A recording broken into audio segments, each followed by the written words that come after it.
If you took the same dive every fish fears, the ocean would change way faster than you'd expect. The bright little fish near the surface would fade out first.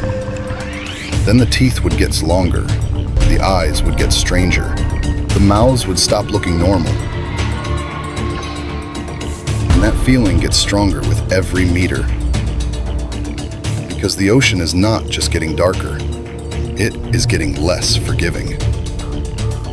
So why does that happen? Why do fish start looking more and more disturbing the deeper you go?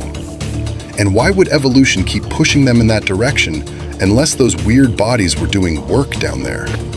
To answer that, we have to go down one layer at a time. Because the deep ocean is not one giant dark room. Every time the world changes, the fish change with it. Welcome to our video, Mariana Trench, the most terrifying fish ever discovered. The big thing to remember is that animals usually do not end up with bizarre features for no reason. In the ocean, strange usually means useful. A body part that looks wrong to us may be the exact reason that animal is still alive.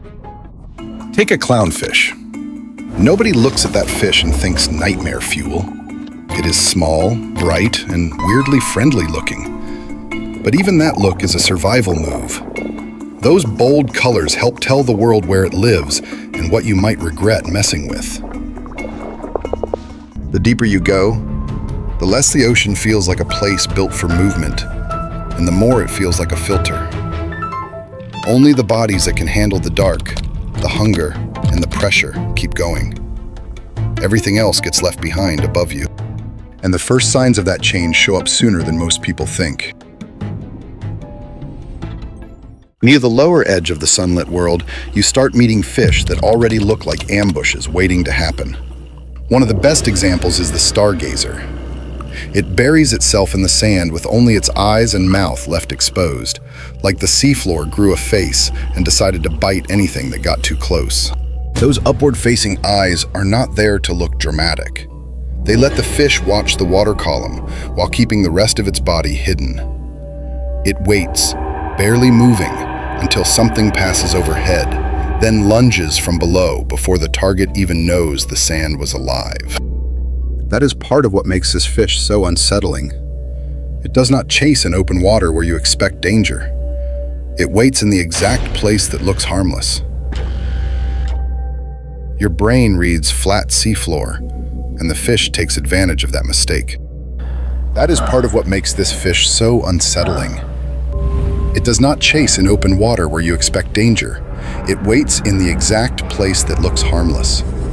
Your brain reads flat seafloor, and the fish takes advantage of that mistake. But once you drop into the twilight zone, the whole mood changes. The ocean stops being colorful in any useful way. Shapes matter more than colors now, and the fish that live here are built around that fact. There is still a little light up above, but it does not light the ocean so much as expose silhouettes. If something is under you, you can sometimes spot it as a shadow against that faint glow. That one detail changes everything. And that is where the fish start looking truly alien. In other words, this is the depth where fish start being shaped by what can notice them from below. Hatchetfish look like somebody took a regular fish and forgot to finish the front half. Their bodies are thin and metallic, and their eyes are locked upward in a way that makes them look permanently startled. From a human point of view, they seem badly designed. From a deep ocean point of view, they make perfect sense. In dim water, looking up is survival. A fish above them can appear as a dark outline against the weak light leaking down from the surface. So those strange eyes help them catch the one thing that still matters in the twilight zone: contrast. Hatchetfish are not giant hunters. Most of them are pretty small, which means a lot of the ocean sees them as snacks. They survive by making themselves hard to notice for that first split second. And in the deep sea, one split second can be the difference between feeding and getting eaten. Some species even carry tiny light organs underneath their bodies. They use them like dim, built-in flashlights pointed downward, matching the faint light above so their shadow disappears. That trick is called counter-illumination, but the basic idea is simple. Erase the outline, stay alive. So the hatchetfish looks eerie for the same reason stealth aircraft look eerie. It is shaped around not being seen. Then you meet the viperfish, and the whole tone shifts from hidden to hostile. Long fangs, oversized mouth, narrow body. It looks like it has already decided that if food appears, the answer is yes before the question is even finished. Those teeth are not there to chew. They are there to catch and hold slippery prey in a place where meals are rare and losing one can cost a lot. When food finally shows up, you do not want a clean bite. You want a trap. Viperfish also cut down on reflection and drag. The less your body flashes in stray light and the easier you move through water, the better your odds when every attack needs to count. Deep-sea animals waste very little on style. Almost everything is a tool. By the bottom of the twilight zone, fish are already turning into shadows with teeth. And somehow, the water below gets even harsher. Once you enter the midnight zone, sunlight is basically done. Any advantage that depended on faint daylight is almost gone now. Fish down here either make their own light, hide from light better than anything above them, or live with almost none of it at all. Midnight is where the ocean starts rewarding animals that can either vanish or manufacture attention on command. One of the wildest examples is the Pacific black dragon. This fish is so dark that its skin absorbs almost all the light that hits it. It does not just look black, it behaves like blackness, which is exactly what you want if other animals are searching for the smallest gleam. Its skin is packed with pigment-filled structures that trap incoming light instead of bouncing it back. The result is brutal efficiency. A fish can flash nearby, and this thing still stays nearly erased from the scene. Then there is the celebrity of the deep sea, the anglerfish. The glowing lure above its head has shown up in movies, memes, and nightmares for a reason. It takes one of the oldest hunting ideas on Earth, bait, and turns the whole fish into the trap around it. Small animals notice the light first. They drift closer to inspect it. And in a place where distance is hard to judge and darkness hides size, that is usually the last mistake they make. The light is not decoration.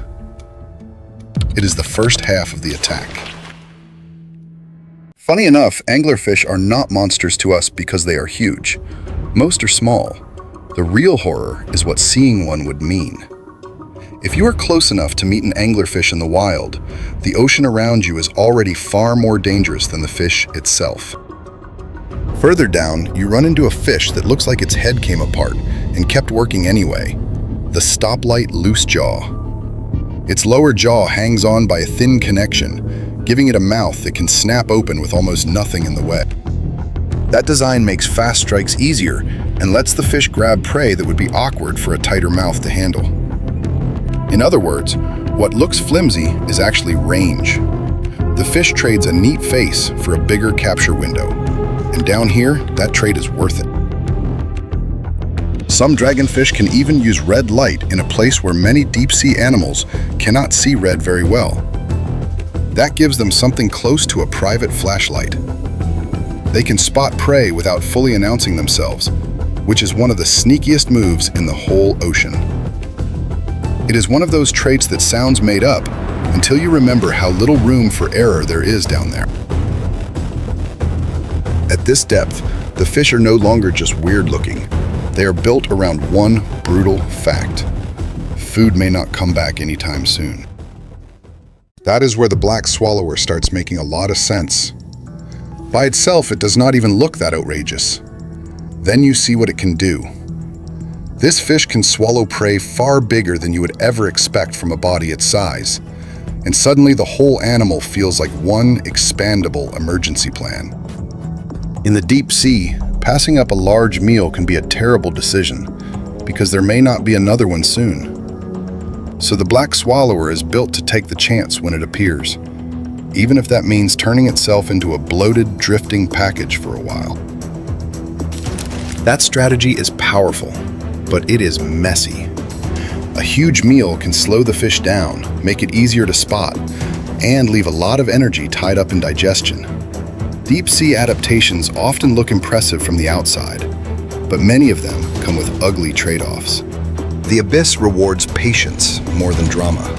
A lot of animals down here are less about chasing and more about waiting, filtering, luring, or conserving. The ocean gets so unforgiving that stillness begins to look like intelligence. And then you get to the tripod fish, which may be one of the strangest quiet ideas evolution ever had. Instead of cruising around non-stop, it props itself above the seafloor on long, thin rays, like a living camera tripod, and waits for food to come to it. I think God need a tripod but can't buy it on Amazon. That posture lets it hold position in weak currents without burning much energy. Tiny animals drifting by can be detected and snatched with minimal movement. In a place where calories are precious, standing there doing almost nothing can actually be a smart plan.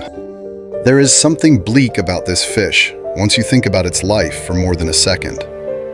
Long stretches of stillness, rare encounters, barely any reason to move unless food shows up.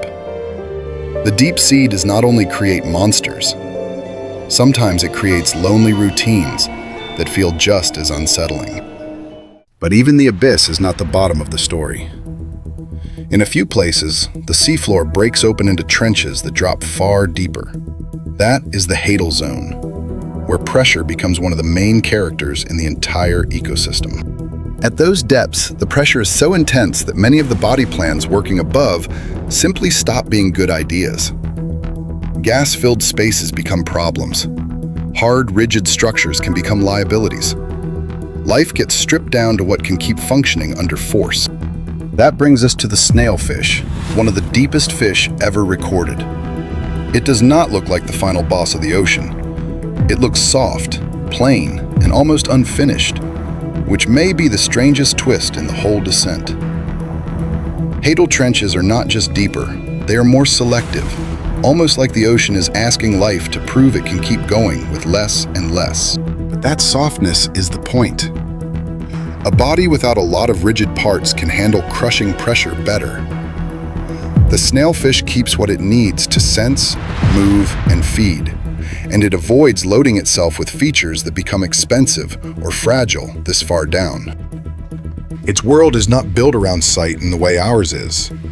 The trench is dark, cold, and quiet enough that basic detection of movement and vibration can be more useful than building a deluxe visual system. For a fish down here, simple can be enough. That may be the final lesson of the deep ocean. As conditions get more extreme, the fish do not always become bigger or meaner. Sometimes they become simpler, softer, and more specialized, until they are almost pure survival with fins. From up here, the deep sea often looks like a gallery of monsters. From down there, those bodies are just answers to very hard questions. Hunger asked one question, darkness asked another, pressure asked the last one. And once you see the ocean that way, the creepy parts stop feeling random. They start feeling inevitable. So why do fish get more terrifying the deeper you go?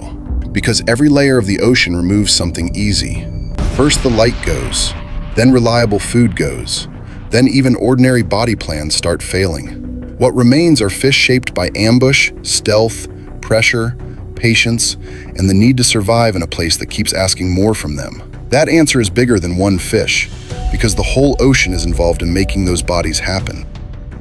The deep sea is not packed with creatures that went wrong. It is packed with creatures that were pushed further than most life ever needs to go. That is why they look so unreal. They are not from another planet.